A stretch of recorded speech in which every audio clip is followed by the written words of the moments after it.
Welcome back. Segmentation, targeting, and positioning. STP. How we look at a marketplace, how we segment them, target, and then position the product. So let's take a look really quickly at some of the pieces.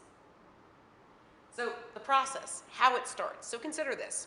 Virginia Tech, when we market out, we look at what is the segment? All high school students, correct? And then there's some targeting in terms of what type of high school students. So we have students in Virginia, obviously, in-state tuition, but for Virginia Tech, we a lot of times market out of state. It's more lucrative.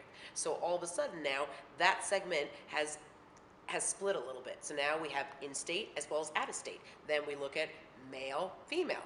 Then we look at SAT scores. Then we look at activities, overall GPA. Think of all those different segments and how we target to specific people, how we market, whether it's online, offline, how we build relationships with those consumers, and how we position the product, Virginia Tech, in order for you to really want to enroll and really take your college career to the next level with Virginia Tech. So consider that mindset, or any type of product or brand that looks at a market, segments that market, then targets a specific set of people, and then positions that product to know that those people will respond and engage with their brand.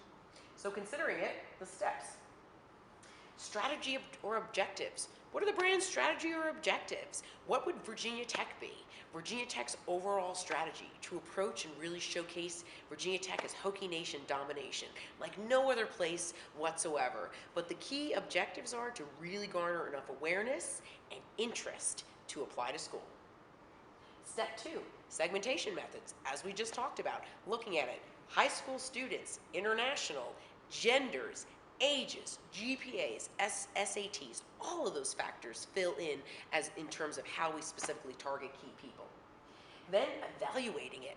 What's the segment attractiveness? If we know that outside the state of Virginia it's more lucrative, is that where we really want to focus in and look at that area? Is it near the Pennsylvania area or the New Jersey area where we pull in more students, where it could be a little bit more lucrative? We do have some competition in those areas, but based on our price point, we could really have a positioning that is very attractive to our segment that they would respond to. Selecting our target market. Looking at that key target market, who we're going to market out to, whether it's 10,000 high school juniors considering what schools they're going to apply to, or late in the time, do we go out to seniors, or do we go out to other people, considering that. And that's just for undergrad. Consider graduate programs and how we look at that and the variety of people based on where they are in their career and when they want to come back into the school, if that fits within their goals and objectives. This process can go across any brand, any institution, any corporation, as long as you follow these steps. And then identifying and developing the positioning strategy. What is the strategy? How are you going to approach this audience, and how is it going to be so compelling that that message is really going to resonate and really make you take action? So consider establishing overall objectives. Considering this from Coca-Cola, looking at it from real Coke. What were they hoping to do? Create mass awareness, right? And real Coca-Cola taste and 0 calories. So when Coca-Cola launched Coke Zero, what segment were they looking at? Females or males? Were they looking at people that were more health conscious? How lucrative, how easy was it to get to that segment? Billboard in the middle of Times Square in New York City is a very great place to create mass awareness, but how do you get closer to that consumer? So consider that in terms of how this product was positioned. Looking at it from all the different methods. So you've got geographic, where you live. Like I said before, in-state or out-of-state, a lot of times Virginia Tech determines how they're going to market based on just your address alone. But that's only one piece. Demographic, age, gender, income. So consider that, age, gender, income. When does that play into it? So if I'm marketing to the baby boomers, which are the most lucrative generation ever, billionaires, maybe I'm marketing luxury vacations, cruises, other type of areas, because I know their discretionary income allows them to have that, versus I'm marketing a cruise, and maybe it's a great price point, and maybe that's better marketed to college students who are considering spring break. Think about it. Think about the age, think about the income, think about the level of education, what they're looking for, and match your brand and its offering with that consumer, and based on where they sit in the segment from a demographic standpoint. Then you have psychographic, lifestyle. Considering that. So if I am North Face, how do I market out in Colorado versus New York? based on different times. Think of seasonality, but think about people and lifestyles, psychographic, demographic, where they live and what they love to do.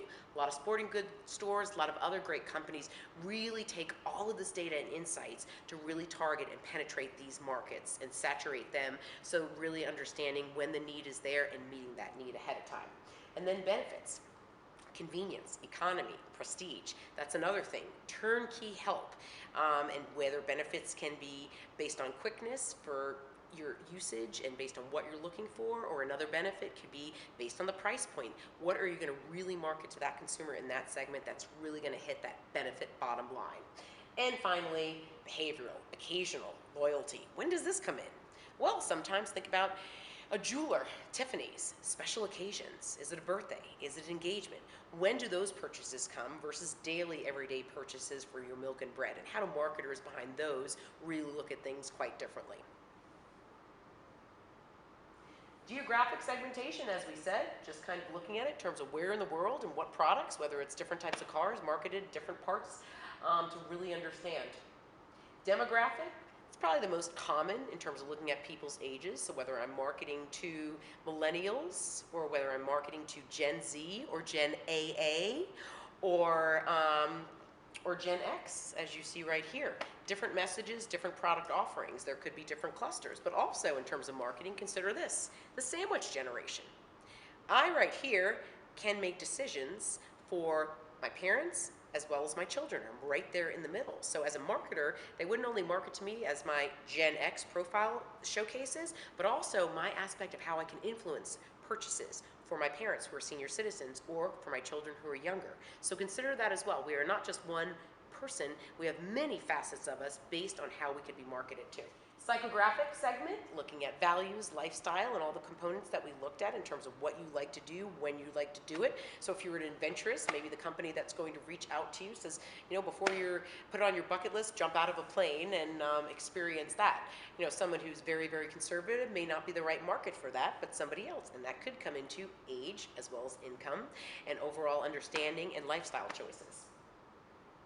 Geodemographic, considering it from a geographic standpoint as well as a demographic standpoint. So not only just looking at the income and the age, but where they live, what they do, why they do it, when they do it. So looking at a couple of these aspects, urban, rural, how many kids. There's lots of times we call people dinks. Double income, no kids. Those are a very lucrative couple. Sometimes they're younger, sometimes they're older if they choose not to have children.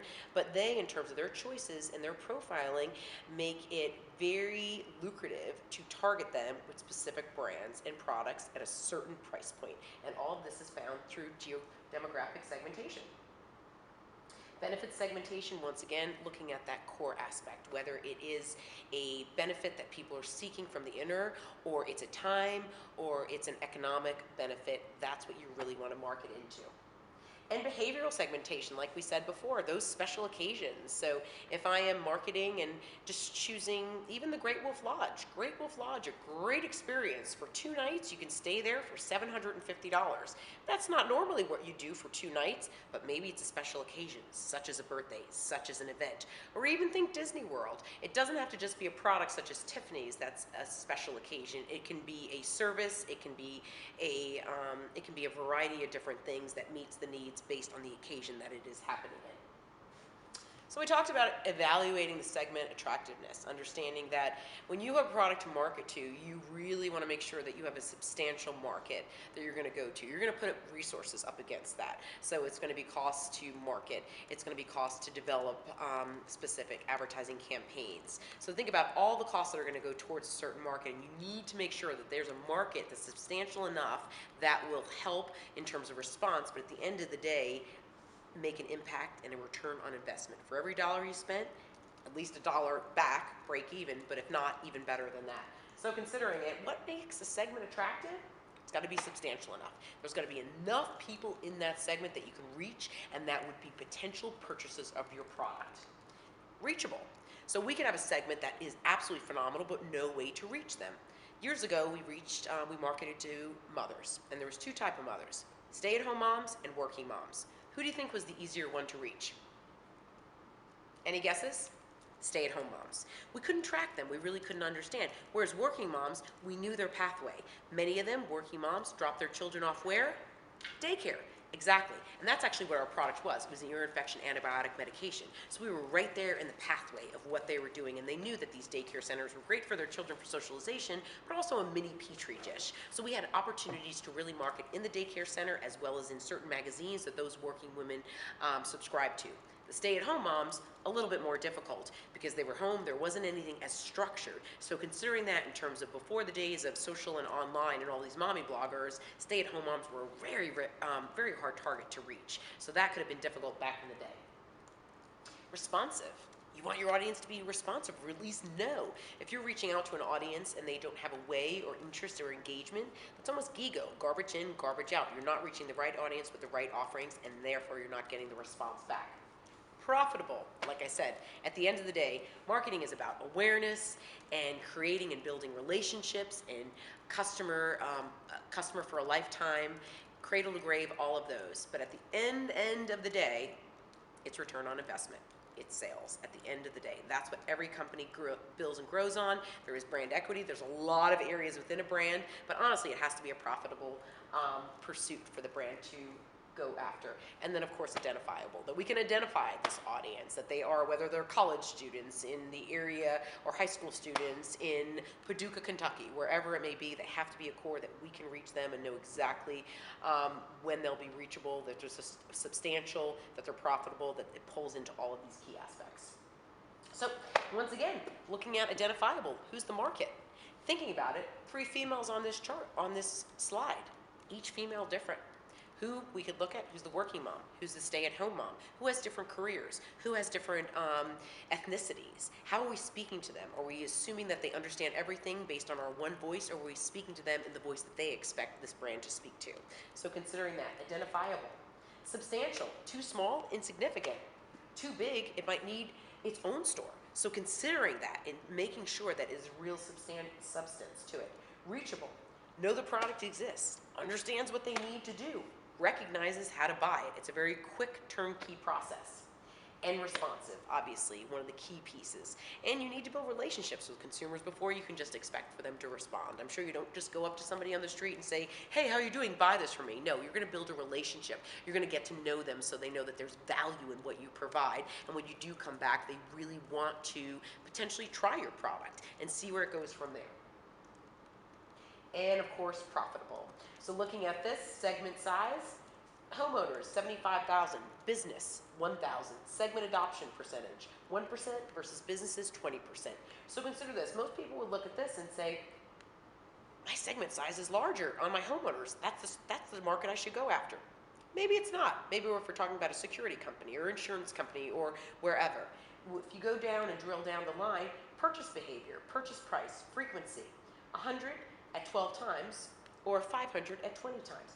Going down this whole profit margin percentage as well as fixed cost, at the end of the day, your segment profit is more profitable on business owners versus homeowners. And then selecting the target market, considering magazines, Condé Nast, and all the different magazines that they offer, and all the different segments that they go through, whether it's age, income, where you live, lifestyle, occasion, all of these Condé Nast has. Imagine all the different segments, hundreds of thousands actually data points in order to understand their consumer basis. So segmentation strategy, making sure it's differentiated. Wouldn't you want to be in terms of that to stand out? Because the market may be saturated with a lot of products. Think about Virginia Tech. Think about Blacksburg, how many t-shirts we sell. If you're going to open up a t-shirt store, how are you going to differentiate your t-shirt from anywhere else? Maybe your t-shirt, for every t-shirt you buy, somebody gets a t-shirt in another country. For every t-shirt you buy, there's a loyalty program. Think about that. How would you differentiate your product? Concentrated. How are you going to really have a concentrated effort where it's just a core target? That's another way in terms of targeting strategies, to have a concentrated effort to a core aspect. People only 35 to 40 with 2 children in this area with this income. Very concentrated, very focused. Micro-marketing or one-to-one. Costly, but building a relationship may not be as costly on a one-to-one now that we have online and the ability to truly make those relationships happen. And undifferentiated or mass marketing. TV, billboards, mass market events where you're really sending your message out to a large amount and you're seeing SOV, share of voice. How much can you really grow your share of voice and have ownership of that market? And then maybe drilling down to a concentrated effort. And positioning statement.